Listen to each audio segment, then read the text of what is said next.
Okay, so back in the beginning of January, I was talking about how I wanted to do a pattern stash down, and that was because I had a whole lot of pay for patterns and it was overwhelming me.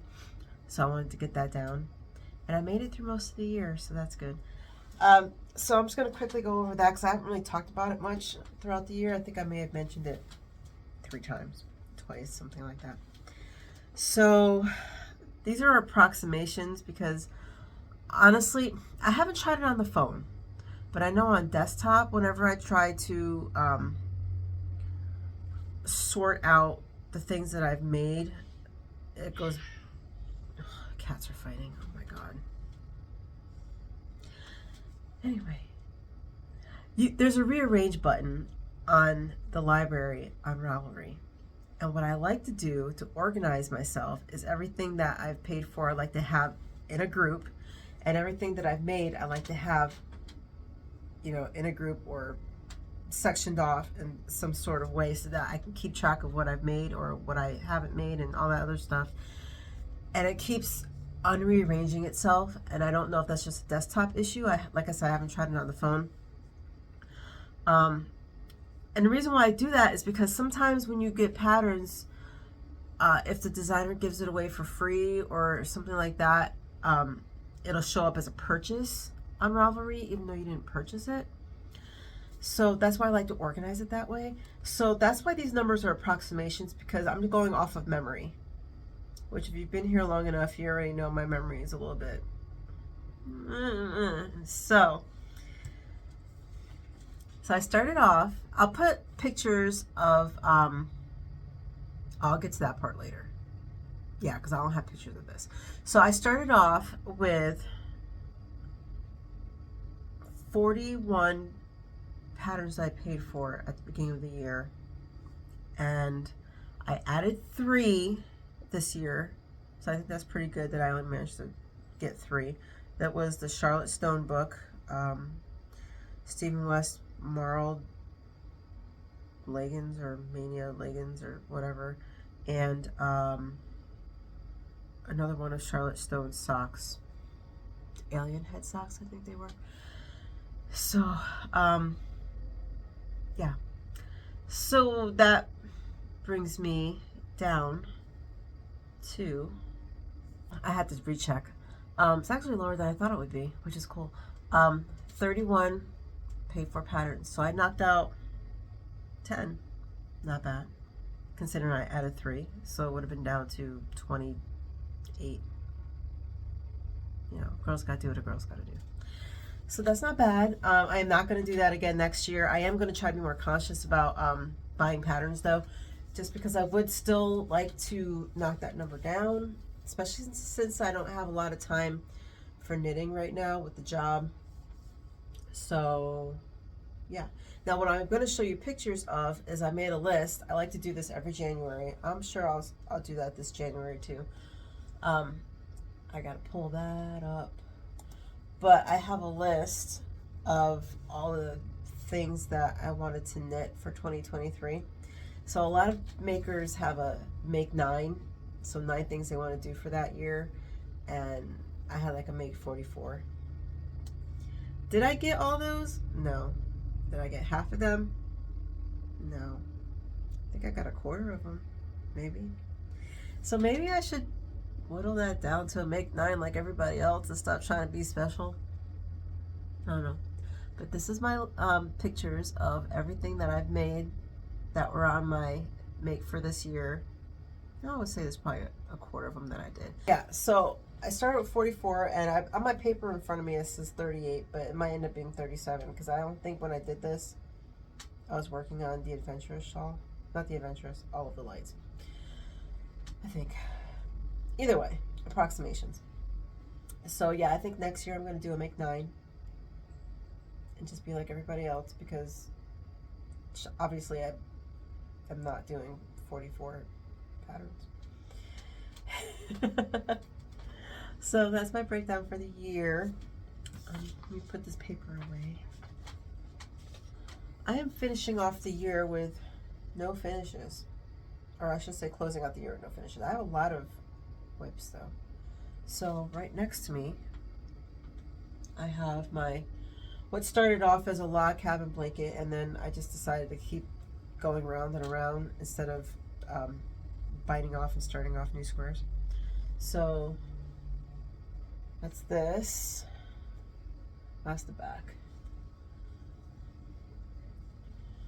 You know, it feels like it's heavy and stuff, but really it's not that big. Like, it's probably lap size, or large baby blanket size. That's probably more accurate. It's large baby blanket size right now.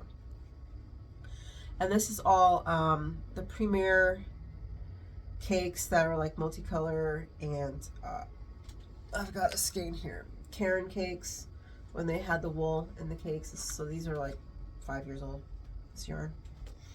I got one more ball of what I just showed you, and that colorway is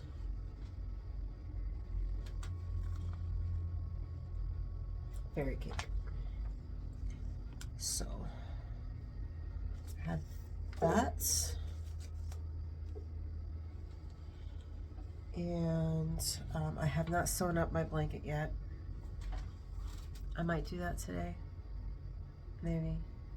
We'll see.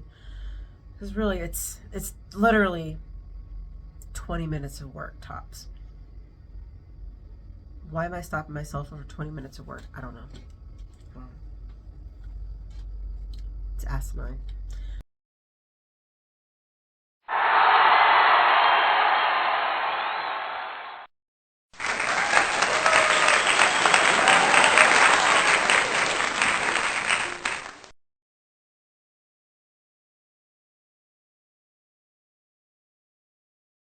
Okay, so I started World's Simplest Mitts by Tin Can Knits. So actually, this is the second time I'm doing this, because I'm not making a Ravelry project page for this because I don't feel like it, but I had, for the cuff, Brooklyn Tweed Arbor down here. And I thought that this yarn was a DK as well, but it's not. So what I was trying to do was have the arbor for the cuffs, and then do a Latvian braid, and then do the rest of the glove in this yarn. And then as I was getting to the part where you start the hand, I was like, oh, this is really not even close to the same yarn weight. What was I thinking? This is definitely a fingering, and that was definitely a DK. So I ripped all that out, lost my Latvian braid. It looked really cool too. And I'm using, this is Rowan Felted Tweed, I think. Yeah, this is Rowan Felted Tweed. I do not think I have a colorway for this, because I ripped up some of the, I was using this paper as bookmarks for something else. So this yarn is Merino, Alpaca, and Viscose. I think I've got another label up here. No. Nope, I do not. So anyway, Rowan Felted Tweed. It's interesting to work with. I don't know. I wouldn't make a garment out of this, but that's just my preference. I'm sure a lot of people have done a lot of great stuff with this yarn, and I do love tweed. But I think for me, if I were to continue to get Rowan Felted Tweed, which I would, because this is nice yarn, I would probably just keep it to like hats and gloves. But that's just my preference. So I'm working on that. I am almost to, I'm going to do an afterthought heel on these socks, but I am almost to the heel on my I Heart socks. And this is my first time doing all over color work for a sock, and I think it's gonna be my last time doing it all over color work for the sock, because I just don't like the process. I'm already not a process knitter, and this is not enjoyable, like, in the least.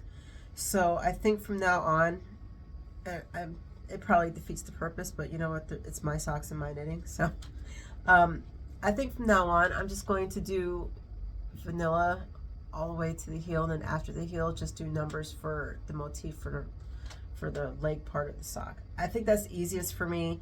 It's less frustrating for me.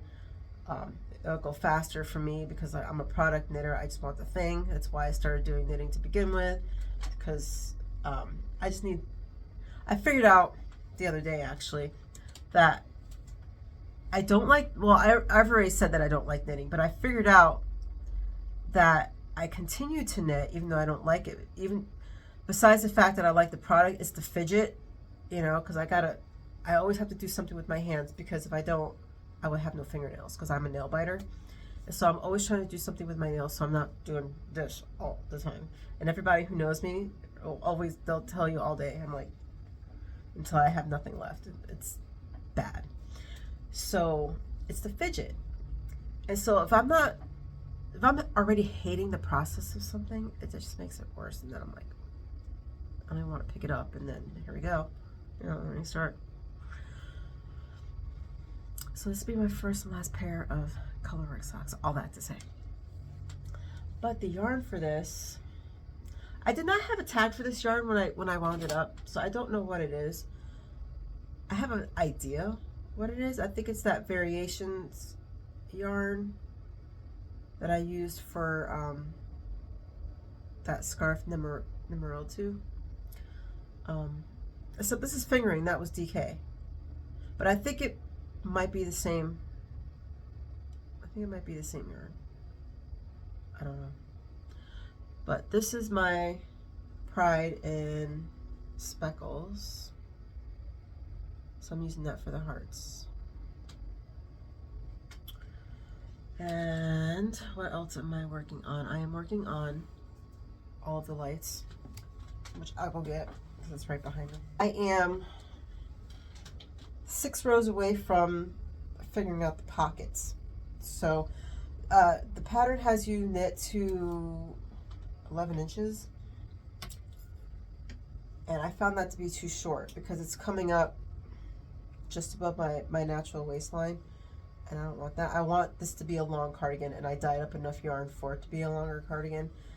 So when I get to that, I had already gotten to the point where in the pattern I was supposed to start, and I was like, well, let me see where it's at. And that's how I figured out it was too high for me. So I'm doing another repeat, if you will, to see where that's going to go, which honestly, I don't think that's going to be enough. I may have to do 2 repeats in order to get the length that I want on this. Let me see if I can set this up so I can show you where I'm at.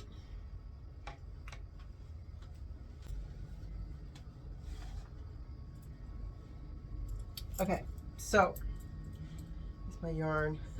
I'm like 4 feet away from my yarn. Anyway, so this is where it's at now, unblocked. So when it's blocked, it'll close more. I don't think I'm going to put buttons on this, but we'll see. That might change. So I'm a few rows away from putting in pockets. So like I want my pockets to be like here, not up here. And that's where it would be, actually probably like right here if I started a pocket now. So like the bottom of my hand would be where the bottom of the pocket is. That's too high for me.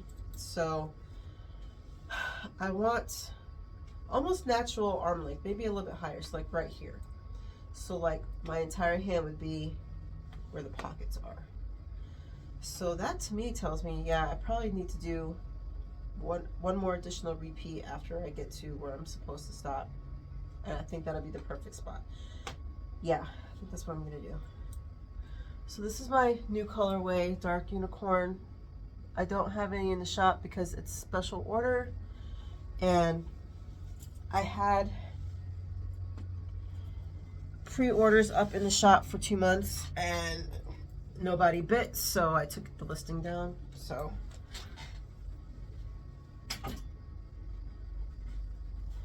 if I have it in the shop again, it will be because I have extras or because somebody asked for it, because it's too much work. I'm not going to just make it and let it sit in the shop. I don't have time for that. So so that's it with that. And I don't think I have anything else I'm working on. I'm trying to be a little conscious about what I'm casting on, just because I don't have a whole lot of knitting time right now with working.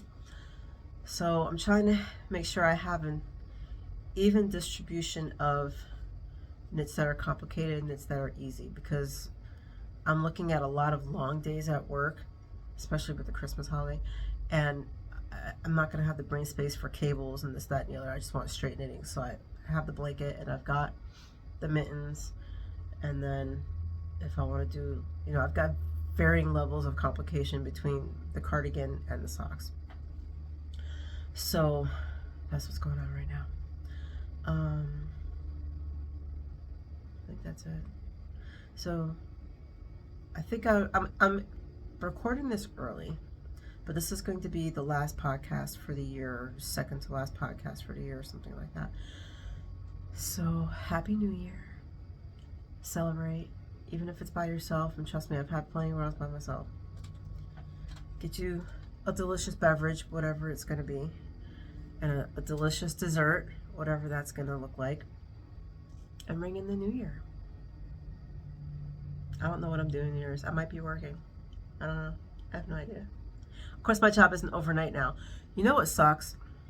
So being a baker, most of the time your job is overnight, and there are plenty of times that I worked overnight during New Year's, and it's like, okay, fine, you can celebrate with the person you're working with, except they don't give a crap, and it's just like, they're really just, it's not fun. I don't have that this year because now they shifted the job I'm at, the hours are different, so I get to come home that night. So I'll have a beverage and a dessert. I don't know what that'll be yet. Probably wine. Speaking of wine, I have a wine TikTok. Go follow. That'll be awesome. I'm rambling so much. Okay, you know what? We're done. End of the year. Have a great New Year's, and I will see you January 1st, and we're going to start our Choose Your Own Adventure Mal, and I'm going to have a video up either the 31st or the 1st, probably the 1st, because there's nothing going on the 1st. Everything's closed and it's boring. So I'll probably put it up on the 1st for you to watch with ideas that you can have for things to make for the make-along. And throughout that first month, for sure, I will have like more ideas that I will put up in a video for you to watch. And yeah, so I'll see you guys next year. Bye.